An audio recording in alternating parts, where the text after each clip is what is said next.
Pour Plan International France, j'ai eu le plaisir de participer à la 4e conférence des diplomaties féministes accueillie à Paris les 22 et 23 octobre dernier. Voici mon décryptage. La France a rassemblé une large coalition d'acteurs et d'actrices pour ces 2 jours de conférence, dont 52 délégations ministérielles.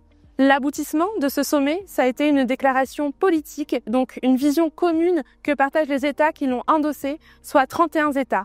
C'est aujourd'hui le texte le plus progressiste qui existe en faveur des droits des filles, des adolescentes et des femmes.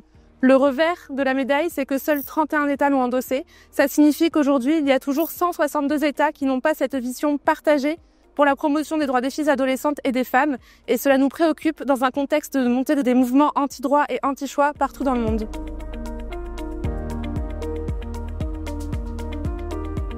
Depuis 2023, Plan International France a participé à toutes les étapes de la co-construction de cette stratégie avec le ministère de l'Europe et des Affaires étrangères.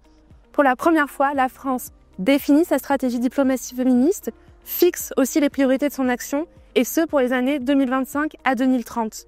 Plan International France a plaidé pour que l'éducation des filles, la lutte contre toutes les violences faites aux filles, y compris en ligne, pour que les droits des filles en contexte de crise soient des priorités de la stratégie de la France. C'est aujourd'hui chose faite et nous saluons toutes ces avancées.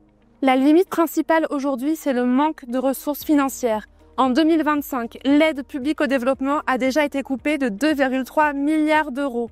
Dans le projet de loi de finances actuel, on a une nouvelle coupe de 700 millions d'euros qui se dessine. C'est-à-dire qu'en 2 ans, le budget des ONG aura été coupé de moitié. Pour que la France puisse tenir les engagements qu'elle a pris dans sa stratégie diplomatie féministe, il faut qu'elle alloue des ressources financières suffisantes, notamment aux activistes féministes de terrain. Nous appelons et nous alertons le gouvernement et les parlementaires pour revenir sur ces coupes prévues dans l'aide publique au développement.